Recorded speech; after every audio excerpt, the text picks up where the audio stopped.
백현동 같은 경우는 전 좀 더 위험하게 보는 편인데 이거 이제 국토부의 어떤 협박이 있었다라는 것인데 뭐 공문이라든지 관련 직원들, 국토부 직원들, 당시 성남시청 직원들의 증언에 따르더라도 어떤 협박으로 느낄 만한 부분은 없었었다라는 부분들이 일단은 재판 과정에서 다 드러난 증언도 나왔고요. 예, 나왔는데 또 이것은 또 단순히 그 사건에만 제한되는 게 아니라 김인섭 씨랑 연결이 돼 있어요. 그렇죠. 아시아 디벨로퍼. 그럼요. 그러니까 김인섭 씨의 로비로 해서 그 백현동이 4단계 정상향이 됐다는 게 이미 항소심 판결까지는 나왔거든요. 징역 5년 나왔잖아요. 징역 5년까지 됐고 나왔죠. 실형 선고가 됐고 그 이제 대부분 가 있지만 어찌 보면 사실적인 부분, 그러니까 이거 항소심까지는 사실심이니까 이제 법리적인 부분만 대법원에 따지는 분이니까 사실심에서는 어느 정도 저는 이게 사실관계는 밝혀졌다고 보여요. 그렇다고 한다면 이재명 대표가 얘기를 하는 것은 국토부의 협박 때문에 이거 4단계 정상향 할 수밖에 없었다라는 것이지만 실제 들여다보니까 김인섭 씨 재판과 연결을 시켜서 대입을 해보면 이건 김인섭 씨의 로비 때문에 된 것이거든요. 그렇죠. 그러니까 이것이 단순히 이 사건에서만 내가 이걸 뭐 백현동 관련해서 국토부의 협박 때문에 정상향 허가를 해준 거다라고 그냥 그러니까 면피를 하기에는 여러 가지 정황상 따져보면 무죄가 나오기 좀 힘들지 않을까. 백현동 부분과 관련해서는. 어제 한동훈 대표도 그 부분을 지적했는데 백현동 그게 이제 우리가 기억하는 그 어마어마한 옹벽이 이제 그 보도가 됐습니다. 네. 이제 그때가 2021년 12월이에요. 그러니까 이게 대선전이었거든요. 대선전이 막 치열해지는 때 대선 후보 입장에서 자기가 성남시장 시절에 그 말도 안 되는 그 허가를 내줬다는 것이 이제 대선에 큰 이슈가 되기 시작하니까 국정감사장에서 그걸 부인하기 위해서 이제 국토부가 협박해서 내가 해준 거다라고 이제 그렇게 주장한 것이거든요. 그러니까 이것도 그냥 우연히 뭐 어쩌다가 한 얘기가 아닙니다. 대선 전에 실제로 엄청나게 영향을 미쳤다고 봐야 되는 거고 매우 고의적이고 악의가 있는 그런 거짓말인 것이죠. 의도가 있다는 거죠. 예, 그런 최근 재판에서는 본인도 사실상 인정을 했어요. 내가 말이 꼬였다 그때.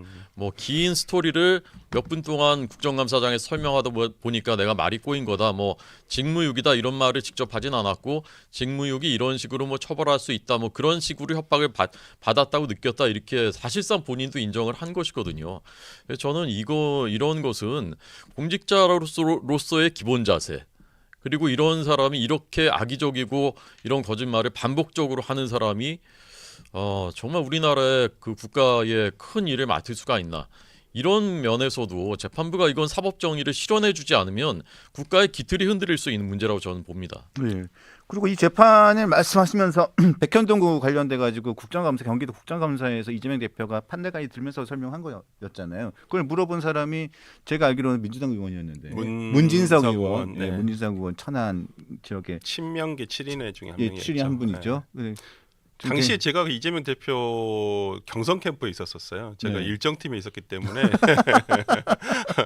누구보다도 그 어떤 정황이라는 걸 많이 아는데 네. 그 당시에 그 이제 이재명 대표가 경기도지사직을 사퇴하지는 않은 이유가 있었어요. 사퇴 안 했죠. 일부러 안 했었어요. 왜냐하면 내부적으로는 이재명 대표가 어떤 행정가로서의 유능함을 보여줘야 된다. 이것을 어필해야 한다라고 생각했기 때문에 이 국정감사까지는 마치 국정감사장에서 이 행정가로서의 어떤 유능함을 그러니까 한마디로 이렇게 PR을 많이 하자. 예. 그렇게 하고 그 다음 사퇴를 하자라는 어떤 내부적으로 그 방침이 있었었거든요. 그때 제가 기억으로는 국토위 행안위 국정감사가 2번 있었던 걸로 그렇죠. 기억합니다. 경기도에 대한 국정감사까지 치룬 다음에 하자. 왜냐면 근데 그 전부터도 되게 이거 하기 전에 그만 도는 게 사퇴하는 게 맞다. 그런 얘기가 많았었죠. 근데 이제 본인이 그걸 아마 나는 여기서 내가 어필을 하겠다라고 어떤 그러니까 하나의 선거 전략이었죠. 선거 그게. 전략이었죠. 예, 그렇기 때문에 단순히 이제 지금 민주당 쪽에서 이재명 대표 쪽에서 얘기하는 것이 이건 뭐 국감장에서 얘기한 걸 가지고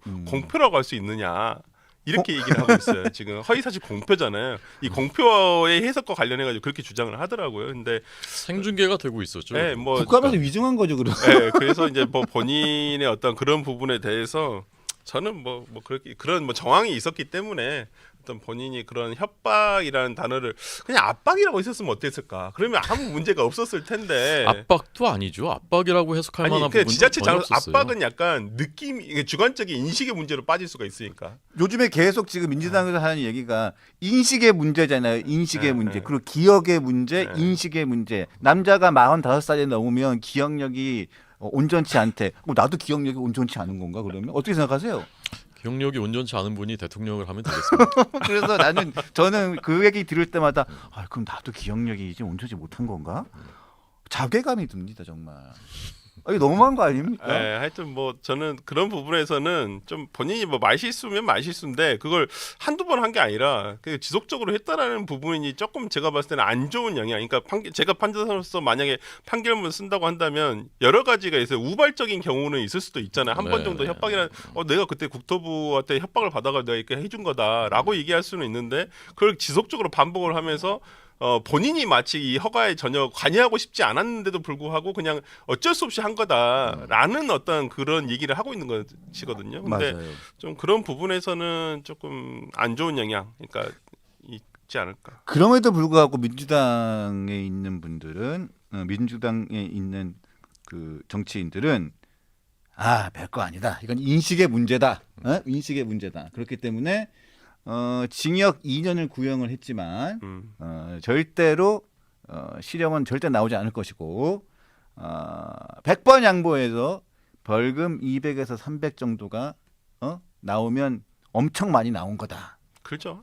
그렇게 본인들은 희망 섞인 그러니까 원래 전망들을 하고 있더라고요. 일반적으로 선거법 사건에서 300 이상이면 중형이에요, 중형. 중형 중에 큰 중형. 네, 왜냐하면 항소심 가도 100 이하로 떨어지기가 너무 힘들거든요. 그러니까 일반 뭐 이재명 대표 사건이 아니라 일반적인 공선법 사건을 저희가 해봐도 1심에서 지휘 받잖아요.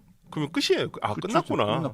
끝난 거구나 생각을 하고 이건 대부분까지 그냥 시간 끌기용이다라고 해서 재판을 그렇게 진행을 하는 거고 뭐 1심에서 300 이상 받으면 2심에서는 아무리 떨어져도 이게 100 이하로 떨어지는 게 어렵죠. 너무 어렵거든요. 어려워요. 정말 그때부터는 이제 정관 찾습니다. 후보 그 피고인들이 정관 찾아가지고 어떻게든 그 뭐 재판부랑 좀 연결이 있어 뭐 그렇게 많이 하세요 실질적으로. 근데 제가 최근에 어떤 그 이번 총선에 출마하셨던 분한테 얘기 들었는데 그분이 그 달력 하나를 그 교회에 가서 이제 선거 기간에 목사님한테 선물로 드렸대요. 그냥 기념품으로 선물로 드렸대. 근데 그걸로 기소가 됐어요. 누군가 이제 그거를 이제 신고한 거예요. 그러니까 선거 치르다 보면 정말 이런 사소한 이건 좀 너무하지 않나 억울하지 않나 이런 것들이 되게 많거든요. 근데 그런 거하고 이거는 정말 질적으로 다른 사건이에요. 다르죠. 이 사건을 기록을 보면 볼수록 그냥 일반 시청자나 독자 입장에서는 잠깐 보고 마는데 조금만 들어가 볼수록 정말 심각하구나라고 느껴지거든요. 검찰이 지난번 마지막 결심 그 공판 때 구형하면서 이 사건에는 형을 가중할 요소는 너무나 많은데 감경할 요소는 하나도 없다라고 얘기했어요. 그리고 이재명 대표의 모든 그 패턴은 증거가 없으면 모르쇠고 증거가 있으면 남 탓이다. 이것이 모든 사건에서 드러나는 패턴이라는 거예요. 근데 저는 이것을 누구보다 제일 잘 알고 있는 분이 누굴까요? 판사일 거라 생각해요. 판사는 처음부터 끝까지 다 보셨잖아요. 강규태 부장판사 그분이 갑자기 무책임하게 사표 내고 나간 뒤에 이미 지금 거의 10개월이 지났잖아요. 이분이 그동안의 기록 다 보시고 모든 증인들 표정, 숨소리 이런 것까지 다 보셨을 텐데 제일 정확하게 판단하실 거고 저는 믿습니다. 이 우리나라 사법부의 그 양심과 그리고 어떤 아무리 뭐 100만 명 하고 무슨 뭐 댓글 달고 이렇게 하더라도 그 진실을 알고 있는 자가 그 정의로운 판결을 공정한 판결을 내릴 수밖에 없는 그런 사법부의 정의가 저는 살아 있다고 저는 생각합니다.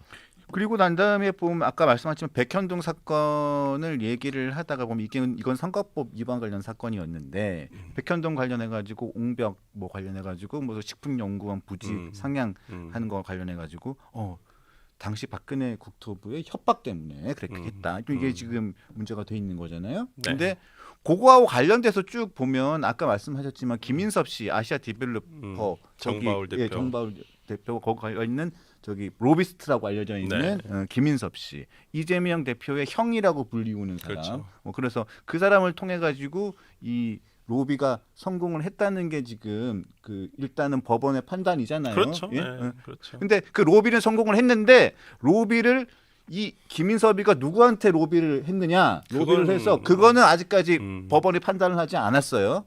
일단 그래서 김인섭 씨가 로비를 해서 이 옹벽 아파트에 그거를 허가가 났다. 그래서 징역 5년이 항소심까지 난 거잖아요. 맞습니다.